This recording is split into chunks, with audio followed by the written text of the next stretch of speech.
నేను శ్వేత, న్యూట్రిఫిల్లో న్యూట్రిషనిస్ట్ని. ఈరోజు మనం డార్క్ సర్కిల్స్ గురించి తెలుసుకుందాం.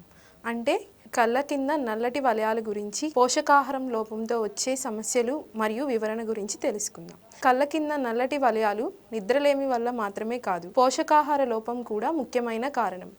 శరీరానికి అవసరమైన విటమిన్లు ఏ, సి, డి, ఈ, కే మరియు బి12 వంటి లోపం వల్ల చర్మం పలచబడుతుంది. రక్తనాళాలు బయటికి స్పష్టంగా కనిపిస్తాయి. వాటి వల్ల నల్లటి వలయాలు తీవ్రమవుతాయి. అవి వైటమిన్స్ లోపం వల్లే కాకుండా మినరల్స్ తగినంతగా లేనప్పుడు చర్మం బలహీనపడుతుంది, రక్తస్రవణ తగ్గుతుంది. చివరకు కళ్ళ చుట్టూ నల్ల వలయాలు కనిపిస్తాయి. ముఖ్యంగా ఐరన్ లోపం కూడా దీనికి దారితీస్తుంది. డీహైడ్రేషన్ కూడా దీనికి మరొక కారణం. శరీరంలో నీరు తగ్గితే చర్మం కుంచుకుపోతుంది. కళ్ళ కింద చర్మం సున్నితమైనది కాబట్టి నల్లటి రంగు వెంటనే బయటపడుతుంది. రోజుకు 2 నుంచి 3 లీటర్ల నీరు తాగడం, పుచ్చకాయ, కొబ్బరి నీళ్లు, దోసకాయ వంటి నీరు అధికంగా ఉన్న ఆహారంని తీసుకోవాలి. యాంటీ ఆక్సిడెంట్ లోపం కూడా డార్క్ సర్కిల్స్కి దారితీస్తుంది. యాంటీ ఆక్సిడెంట్లు చర్మాన్ని ఫ్రీ రాడికల్స్ నుండి రక్షిస్తాయి.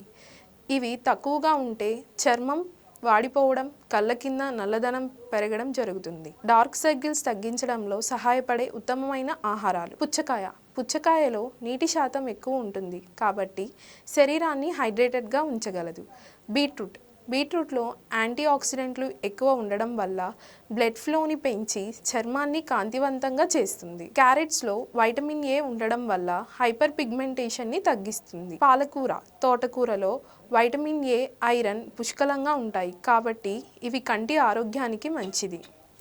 బాదం వాల్నట్స్లో యాంటీ ఆక్సిడెంట్లు ఉండడం వల్ల ఇవి చర్మాన్ని హైడ్రేటెడ్గా చేస్తాయి. వైటమిన్ సి ఫ్రూట్స్లో యాంటీ ఆక్సిడెంట్లు ఉంటాయి. ఇవి చర్మాన్ని ఫ్రీ రాడికల్స్ నుండి రక్షించి కళ్ళ కింద నల్లదనాన్ని తగ్గిస్తాయి. టొమాటోలో లైకోపిన్ లాంటి యాంటీ ఆక్సిడెంట్ ఉండడం వల్ల చర్మాన్ని కాంతివంతంగా చేస్తుంది మరియు బ్లడ్ సర్క్యులేషన్కి ఉపయోగపడి బ్లడ్ ఫ్లోని పెంచుతుంది.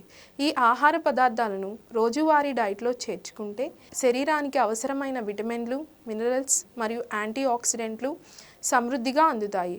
ఇవి రక్త ప్రసరణకు మెరుగుపరిచి చర్మాన్ని పోషించి కళ్ళ చుట్టూ ఉన్న నల్లటి వలయాలను తగ్గించడంలో సహాయపడతాయి.